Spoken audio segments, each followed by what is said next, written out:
good morning people! So ngayon pupunta tayo ng lipunan. Kasama ko ang aking pamilya. Sinama ko na din sila at para ma-experience nila kung gaano kainit sa lipunan. Pagdating nga namin dito banda, super traffic na talaga.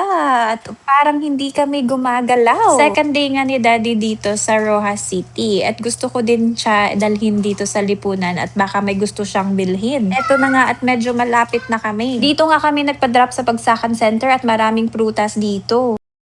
Hi! Shout out po kay Ma'am Mary Jane Lee. Thank you so much sa pagmaka. God bless you. Please follow, like, and share. Yeah!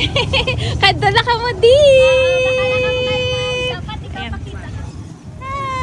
Bye po. Thank you, Ma'am. God bless. And I'm super happy kasi nakita ko si Bangus Girl. Nanonood ako ng mga videos niya. And ayun nga, doon siya nagbebenta at doon ako bumili. Bumili nga ako ng grapes at iba pa at super tamis ng grapes niya doon. Bumili na din kayo doon. Meron pa kaming pa-free picture with Bangus Girl.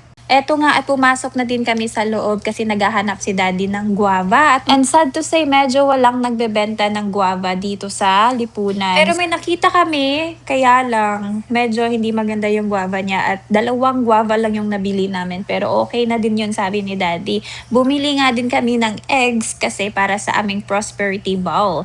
At ayan na nga, pauwi na din kami at bumili pa kami ng fishball. Tulog na tulog nga ang ating baby guys. Kahit sa sobrang init guys, nakatulog talaga siya kasi nap time niya na din.